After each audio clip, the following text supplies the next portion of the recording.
एक बार माता पार्वती और भगवान शिव कैलाश पर्वत पे बैठ के धरती की तरफ देख रहे थे। तभी माता पार्वती देखते हैं कि धरती पे कई लोग सुखी हैं, कई लोग दुखी हैं। तभी माता पार्वती भगवान शिव से सवाल करती हैं, प्रभु आपकी ये कैसी लीला है? किसी को आप इतना धन दे रहे हैं, उसमें घमंडी आ जा रहा है। किसी को आप इतना दुख दे रहे हैं, उसको खाने पर भी लाले पड़े हैं। आप ऐसा क्यों करते हैं?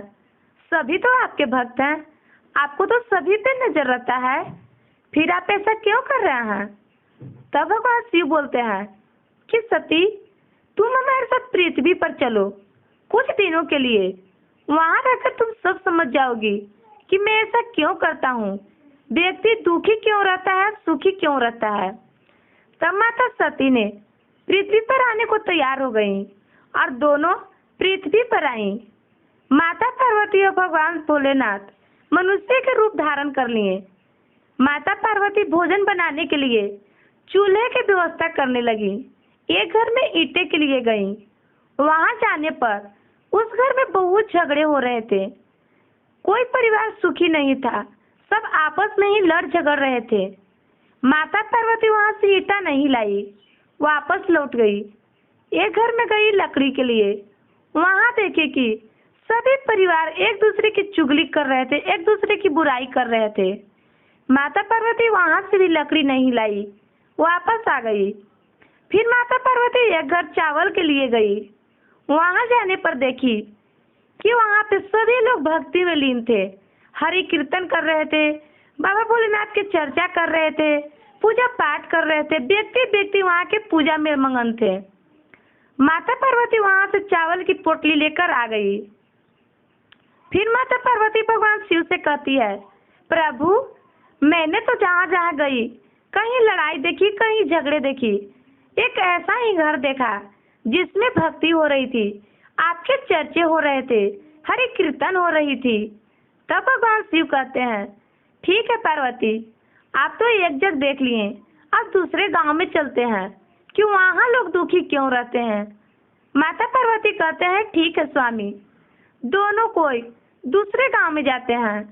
वहां जाने पर माता पार्वती कहते हैं कि प्रभु हम मनुष्य के भेष धारण करके पूरे गांव में भ्रमण करते हैं, देखते हैं कहाँ पर क्या है। माता पार्वती एक गरीब औरत की रूप धारण करती हैं, पूरे गांव में घूरती हैं। माता पार्वती के ऐसा रूप देखकर कई लोग मजाक उड़ा रहे थे, कई लोग भीख देने से इनकार कर रहे थे। माता और पार्वती सभी को परीक्षा ले रहे थे। वो किसी से भोजन मांग रहे थे तो किसी से चावल मांग रहे थे, किसी ने उनकी मदद नहीं कर रहे थे, किसी ने कोई से कोई मतलब नहीं रख रहे थे।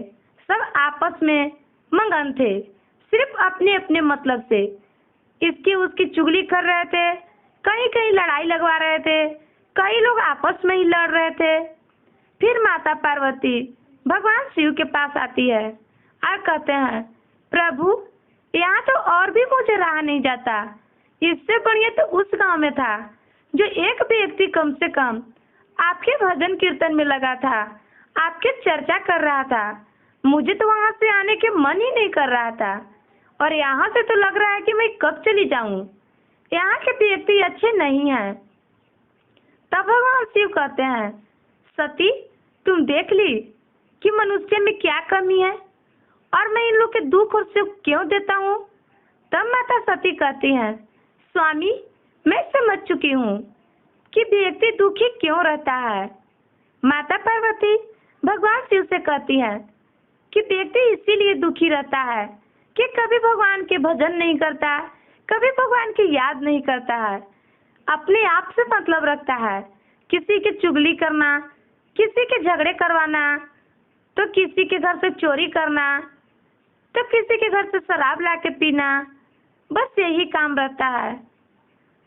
माता सती कहते हैं, स्वामी अब मैं समझ चुकी हूँ, मुझे कैलाश पर्वत पर ले चलिए, मैं यहाँ नहीं रहना चाहती। तब भगवान शिव और माता पार्वती अपना रूप धारण करके कैलाश पर्वत पर लौट जाती हैं। दोस्तों इसीलिए कहा जाता है कभी किसी को बुराइयां नहीं करनी चाहिए, ना ही किसी को चुगली करनी चाहिए। भगवान के भजन करिए। कब भगवान आपकी परीक्षा लेने आ जाए ये कोई नहीं जानता। अगर आप लोगों की जानकारी पसंद आए तो हमारे वीडियो को लाइक करें और चैनल को सब्सक्राइब करें। कमेंट में हर हर महादेव जरूर लिखें।